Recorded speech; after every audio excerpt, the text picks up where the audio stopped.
waxaan ka socdaa xaafadda Farjano ciyaartooyda ayaan ka mid ahay maasha Allah aniga gabdhaha jawi wanaagsan waan is baranay ciyaartana si fiican ayay u kala socotaa maasha Allah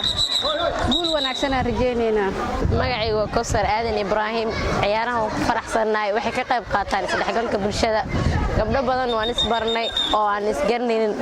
xaafado badan way ciyaareen waxaan u soo baxnay finaal haddana waan ciyaarina wasaaradda waxaan ugu baaqay inay mar kasta gabdhaha ay caawiyaan ciyaartooyda iyo isdhexgalka bulshada nabad inay ka qayb qaataan magacaygu Sidaan Hani Arun Axmed Alidaa wasaaradda waxaan u daan garoonka in noo dhiso oo dayactir lagu suubiyo si oo sidan oo kale mar walba oo noola qabto waxaan la jiray horumarin saan oo kale isdhexgal waa isku baranaynaa mar walba meel walba oo nala geeyo saan oo kale inaan u ciyaarno aad u faraxsan koobka yaalna waxaan rajaynaynaa in anagana guulooda saxaanteen xaafadeena inaan qaadno insha Allah magacaygu Jumhuuriyad Jalan Maxamed kabtanka tiimka ah guulwada ah maadaama uu guuleysto ku faraxsanahay dhimalaan inkastoo laba tiim soo garaacay magacaygu waa Caasha Jalan Maxamed waxaan ahay kabtanka kooxda maasha Allah aan ku faraxsanahay maadaama aan qaadna guul oo koobkan aan hayno anagoo u dheelino xaafadda Farjano wax badan ay ka caawin kartaa because waxay ka dhanka boardingka jirka iyo waxyaalo far badan ay ka caawin kartaa isdhexgalka bulshada iyo in dhalinyarada isbartaan sababta waa biyo in maasha Allah waxaan ku filan wax badan inoo qabtaan waayo halka inay u joogaan maan waxyaalo far badan inoo qabtaan jeclaan lahaa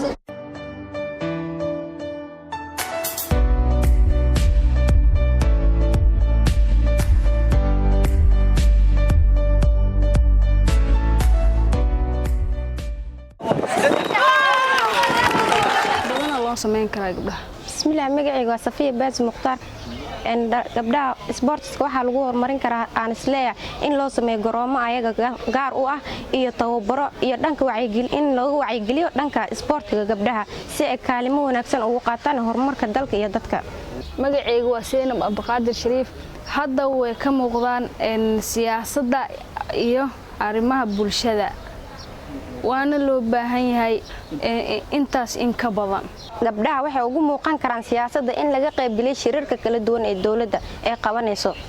iyo in loo dhiibo xilalka kala duwan ee dawladda sida rag loogu magacaabo in gabdhahana loo magacaabo waxaa lagu horumarin karaa sportska gabdhaha in loo sameeyo wacyigelin in loo sameeyo tababaro haweenka waxay horumarka dalka uga qayb qaadan karaan inay ganacsi sameeyaan inay bulshada ka dhex muuqdaan iyo inay siyaasadda ku biiraan maanta dadka ugu badan oo ka shaqeeyo dalka horumarkiisa waxa waaye dumarka haddana way ku tali jiraan intaas in ka badan inay ka shaqeeyaan wayna ka shaqeyn doonaan muhiimadda isdhexgalka dhalinyarada waxaa ka mid ah inay ayaga iswareystaan ee isbartaan laba inay sameeyaan